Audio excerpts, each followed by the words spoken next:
திமுக பொதுக்குழுல விஜயகாந்த் மறைவுக்கு இரங்கல் தீர்மானம் போட்டது தேமுதிகவை தன் பக்கம், தங்கள் கூட்டணி பக்கம் இழுப்பதற்காக அப்படின்னு நான் நினைக்கல.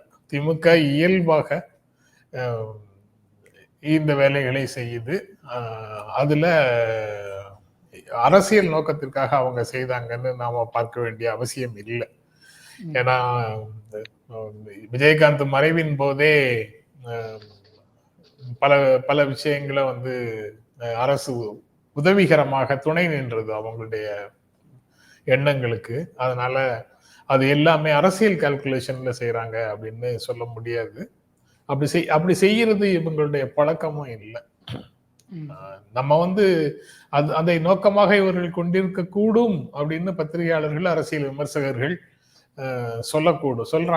சொல்லுவாங்க. அது புரிந்து கொள்ளக்கூடியது. அதே சமயத்துல அரசியல்வாதிகள் செய்யக்கூடிய ஒவ்வொரு செயலுக்கு பின்னாலேயும் வாக்குகளின் கணக்குகள் உண்டு அப்படின்னு சில பேர் பேசுறாங்க. இப்போ பத்திரிகையாளர்களாக முன்னாள் பத்திரிகையாளர்கள் பேசுறாங்க. அப்படிலாம் இருக்கணும்னு அவசியம் இல்லை.